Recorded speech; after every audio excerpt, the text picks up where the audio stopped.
bout d'un moment, bon, ça devient quand même un suicide, quoi. Le 26 août dernier, les bars, restaurants et commerces d'alimentation générale des Bouches-du-Rhône faisaient l'objet d'un arrêté préfectoral les contraignant à fermer leur établissement après 23 heures.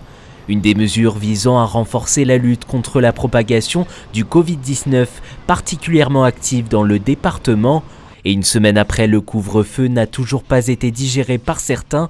Sur le Vieux-Port, le gérant de cet établissement, fermant habituellement à 2 h du matin, espère une main tendue de la préfecture à l'égard des commerçants.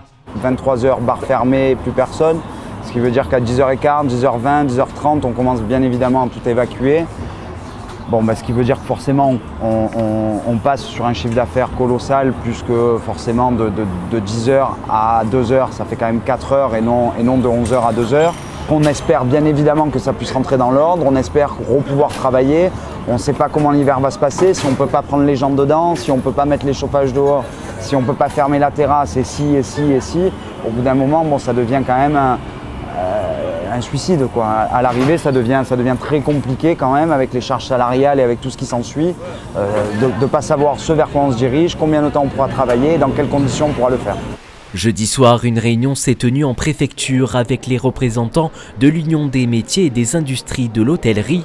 Et aujourd'hui, Frédéric Jean-Jean estime avoir été entendu. Une modification de l'arrêté devrait être prise dans les prochaines heures, une version qui satisferait tous les partis, selon le secrétaire général du syndicat. Le préfet nous a expliqué ce qui posait problème, c'était le problème de la fête et notamment une clientèle jeune, les 20-40 ans. Ce que nous avons tout à fait entendu, mais nous lui avons objecté que d'un autre côté, le fait que nos établissements ferment, eh bien justement la fête avait lieu ailleurs et qu'elle n'était pas dans un cadre légal, pas dans un cadre contrôlé et que ça pouvait être le lieu de tous les abus. Et là où nous avons des professionnels qui savent accompagner, qui savent encadrer, qui savent organiser, là les gens sont livrés à eux-mêmes et font un peu tout et n'importe quoi. Je crois qu'il ne faut pas avoir peur de sortir, de venir au restaurant, il ne faut pas avoir peur d'aller prendre un café ou d'aller prendre un verre à partir du moment où soi-même on respecte les règles qui sont édictées. Qu'on porte le masque, qu'on met du gel hydroalcoolique, qu'on se lave les mains et qu'on respecte les gestes barrières dans leur ensemble. Je crois que c'est tous ensemble qu'on arrivera à s'en sortir.